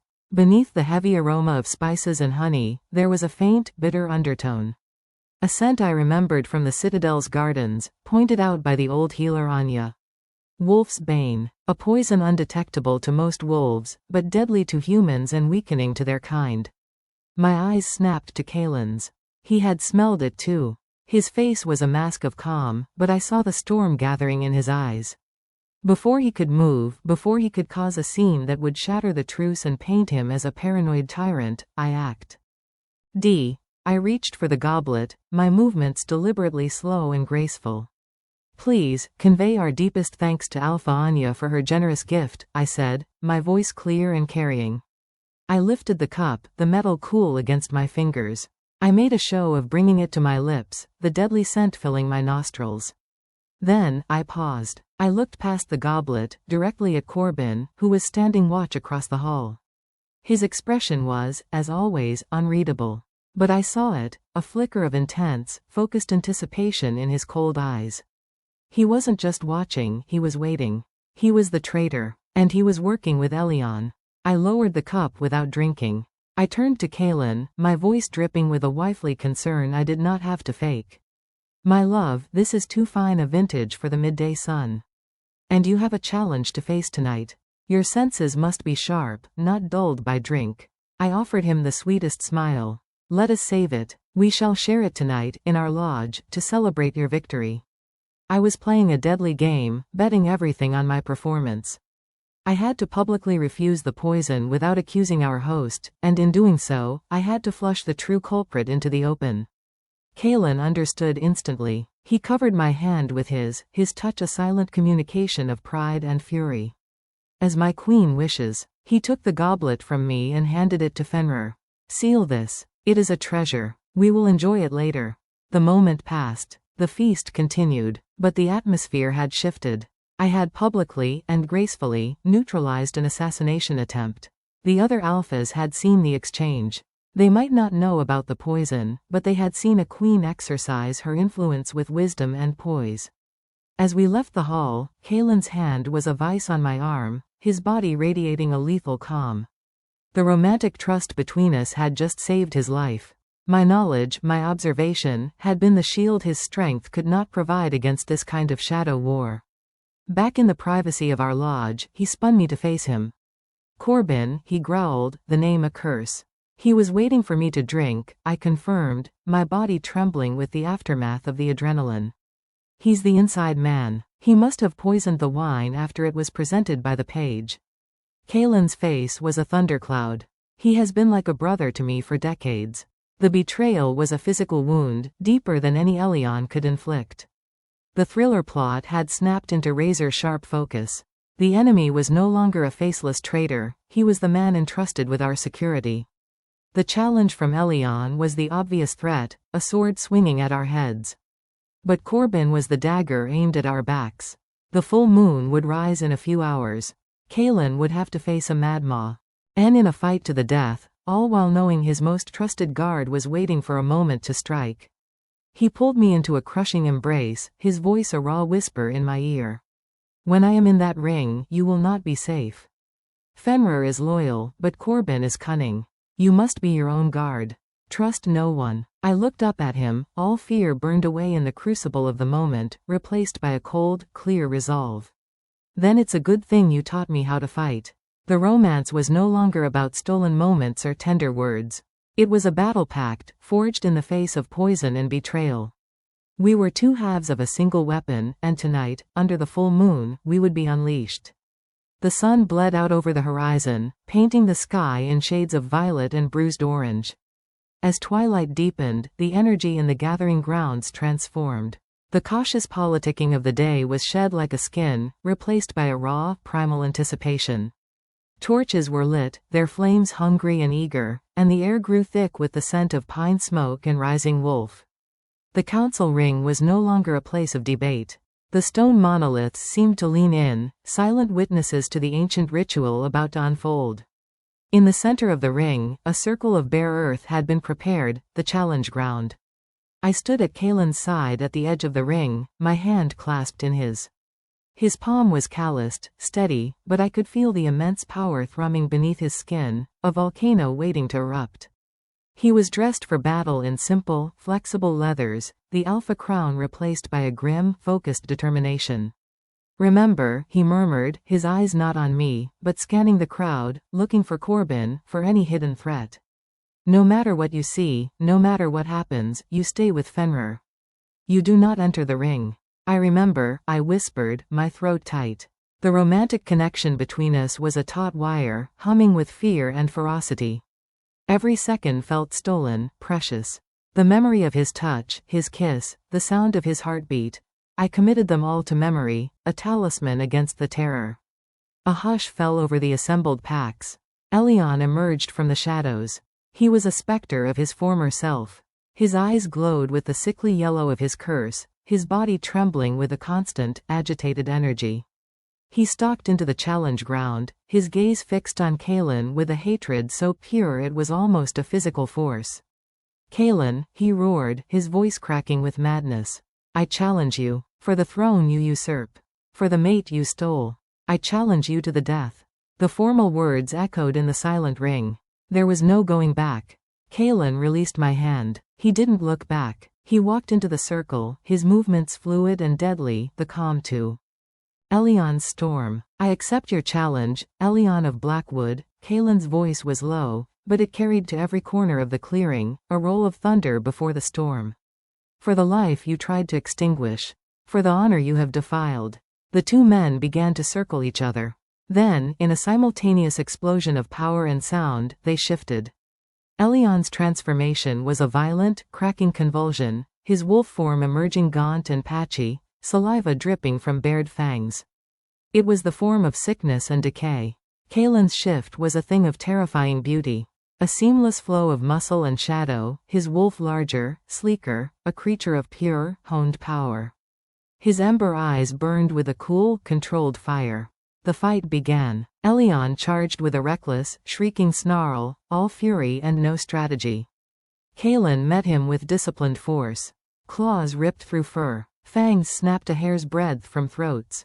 They were a blur of black and mottled brown, a deadly dance under the rising moon.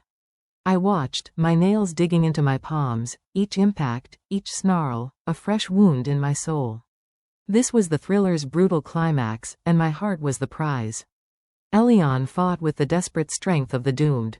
He was losing, but he was unpredictable. He feigned a stumble, and as Kalen lunged for the kill, Elion twisted, his hind claws raking deep gouges across Kalen's shoulder. A collective gasp went up. Kalen recoiled with a pained roar, dark blood welling from the wounds. This was it, the moment of weakness Corbin would be waiting for. My eyes frantically scanned the crowd. I found him. He was edging away from the royal retinue, his hand moving slowly towards the dagger at his belt. His gaze was fixed on Kalen's injured form, a predator sensing its moment. The romance, the love, the partnership, it all crystallized into a single, imperative command: act. As Elion gathered himself for another crazed lunge at the wounded Kalen, I did not scream. I did not cry. I took a step forward, into the very edge of the sacred circle, and I spoke one word, clear and sharp as broken glass. Corbin. The name cut through the noise of the fight. Kalen's head, for a fraction of a second, turned. He saw his oldest friend with a drawn blade, poised to strike. It was the distraction Elion needed. With a triumphant howl, he launched himself at Kalen's exposed back. But Kalen's stumble had been a feint of his own. In a move of breathtaking speed and power, he dropped and pivoted. Elion sailed over him, his neck exposed. Kalen's jaws closed around his throat with a final, sickening crunch. The fight was over. Elion's body went limp, the mad light in his eyes extinguished forever. Silence. Then, Kalen shifted back. He stood over his rival's body, Saint heaving, blood streaming from his shoulder. His eyes found mine across the ring, and in them, I saw not just victory, but a profound, soul-deep gratitude. I had been his eyes. I had been his shield. His gaze then snapped to Corbin, who stood frozen, his dagger half drawn. "Seize him," Kalen commanded, his voice raw but absolute. As the guards moved on the traitor, Kalen walked toward me, ignoring his wound, ignoring the stunned crowd. He stopped before me, his bloodied hand coming up to cup my cheek. "You are my queen," he breathed, his voice for me alone. "In every way." He leaned in and kissed me, there in the center of the challenge ground, under the full moon, surrounded by the evidence of our victory. It was a kiss of blood and triumph, of a future reclaimed from the jaws of death. The threat was vanquished. The thriller was over. But as our lips met, a new chapter began. The chapter of our reign. The silence that followed Elion's death was heavier than any cheer. It was a void, filled only by the crackle of torches and the ragged sound of Kalen's breathing. The mad alpha was gone, his curse ended not by a cure, but by the very king he had sought to destroy. But the night was not over. The greater betrayal still hung in the air, a poison yet to be purged.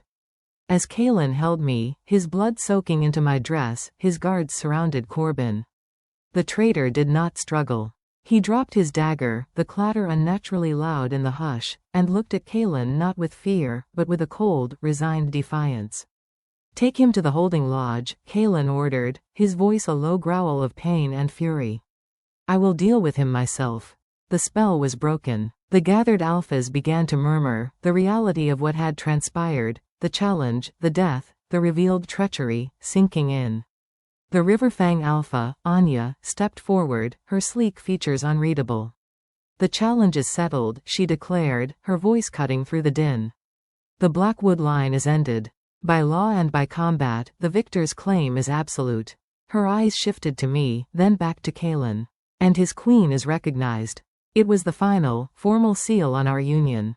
There were no more objections, no more whispers.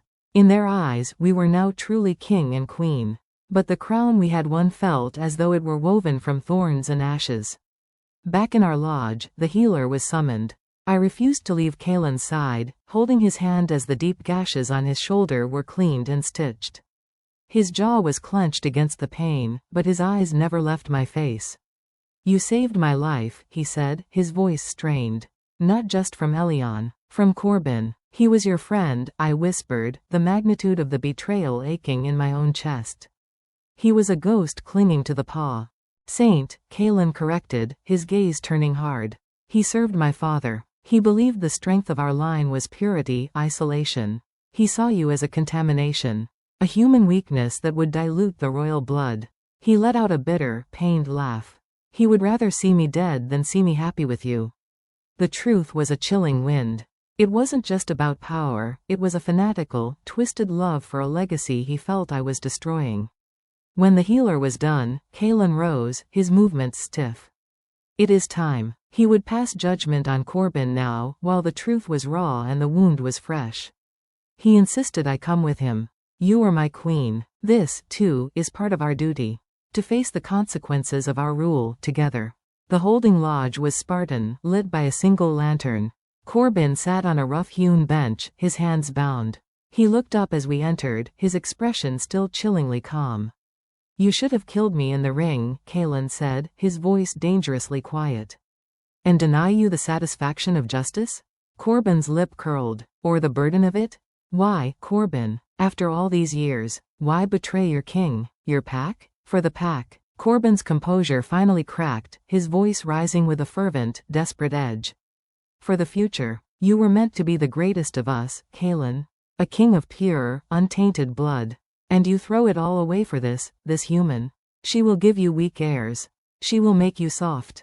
She has already blinded you to true strength." He was raving, his eyes shining with the same fanaticism that had driven Elion. It was a different kind of sickness, but just as destructive. Kalen listened, his face a mask of stone. When Corbin was finished, spent and panting, Kaelin spoke. You speak of strength, but you acted from fear. You speak of the future, but you are a relic of a dead past. He took a step closer. My father's time is over. My time is now. And my strength is not diminished by love, it is multiplied by it. You saw a weakness. I found my foundation. He turned to me, his eyes asking a silent question. This judgment was not his alone to bear. I looked at Corbin, this man who had tried to poison me, who would have watched my mate die. I felt no pity, only a cold, clear certainty. A king who cannot control his own court is no king at all, I said, my voice echoing in the small space. A traitor cannot be tolerated. Kaelin gave a single, grim nod. He turned back to Corbin. Your life is forfeit. But for your decades of service to my father, I grant you a warrior's death. You will be taken to the border and exiled. You will be given a dagger. If you have any of the honor you claim to cherish, you will know what to do. It was a mercy far greater than Corbin deserved. Execution would have been quicker. Cleaner. Exile was a slow, solitary death sentence, a chance for him to reflect on the ruin he had chosen. Corbin's shoulders slumped. The fight went out of him. He said nothing as the guards led him away. We were alone again. The cost of victory was a blood-stained tunic, a stitched wound, and the hollow ache of a friendship shattered. Kaelin sank onto the bench Corbin had vacated, the weight of the night finally bowing his broad shoulders. I went to him, kneeling before him, taking his hands in mine. It's over, I whispered. He looked down at me, the mask of the king falling away completely, leaving only the weary, wounded man beneath. He brought my hands to his lips. No, he said, his voice thick with emotion. It is just beginning. Our beginning. He pulled me onto his lap, his good arm wrapping around me, holding me close. We sat in the lantern light, surrounded by the ghosts of the past, but facing the dawn of our future. The throne was ours. The enemies were vanquished. The love that had been tested by cliffsides, poison, and betrayal had proven unbreakable. The thrilling chase was over. The romantic dream was now our reality. We were the Alpha King and his queen, and our story was just getting started. The return to the Moonstone Citadel was not a victory march, but a somber procession. We carried back the spoils of a hard-won war, a secured throne, the loyalty of the Pax, and the heavy silence of lives lost and trust broken. The Citadel, once a sanctuary, now felt like the seat of a vast, complex government that it was.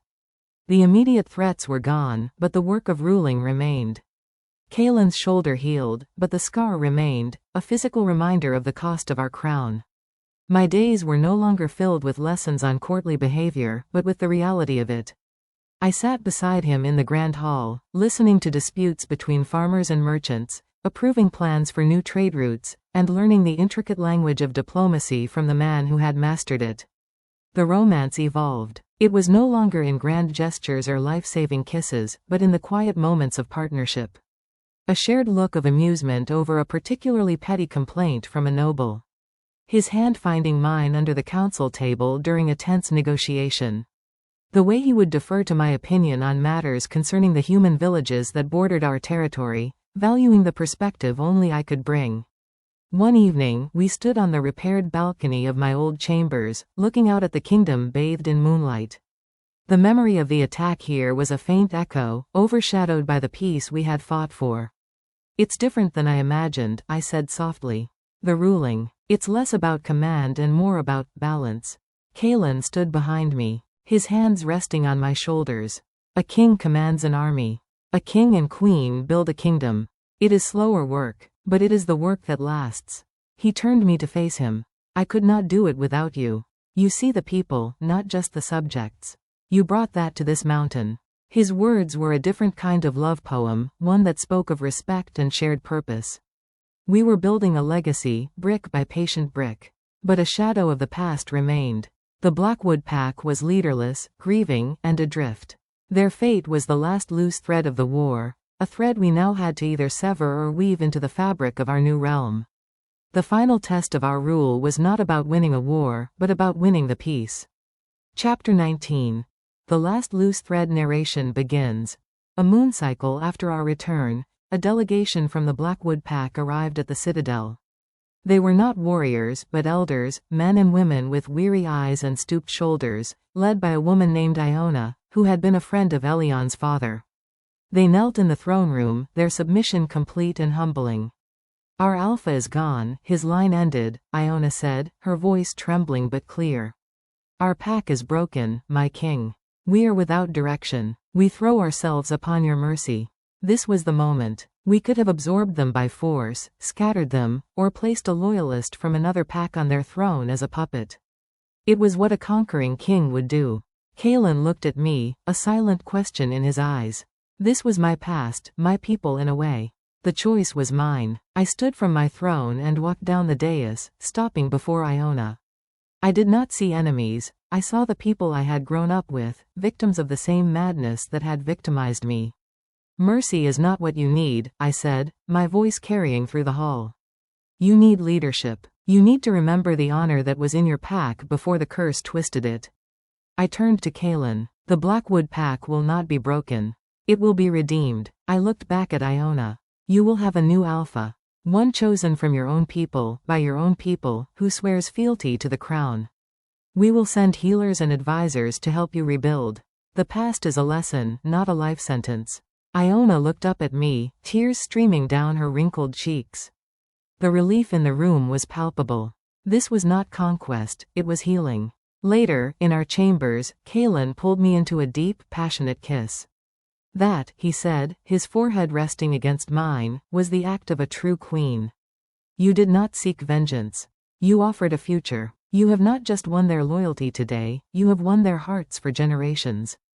The last loose thread was tied, not with a knot of force, but with a stitch of compassion. The thriller was truly over. The land was at peace. Our love had not only survived the storm, but it had learned how to calm the waters. A year to the day after I had been thrown from the cliff, I stood not in a gown of midnight blue, but in one of brilliant, moonlit silver. The great hall of the citadel was filled with every alpha, every elder, and every citizen who could make the journey. But this was not a political gathering. It was a celebration. Today was our official coronation. The ceremony was ancient and beautiful. We swore oaths not just to power, but to protection, to justice, to the land and its people. When the heavy, intertwined crowns of silver and obsidian were placed on our heads, the cheer that shook the citadel was one of pure, unadulterated joy. As the feasting and music began, Kalen took my hand and led me away from the crowd, onto a secluded balcony overlooking the very ravine where our story had begun. The moon was full, just as it had been that night. But the fear was gone, replaced by a profound, unshakable peace. "1 year ago, I found a broken treasure at the bottom of that ravine," Kalen murmured, his arms wrapping around me from behind. "Tonight, I crown her my queen, my partner, my everything."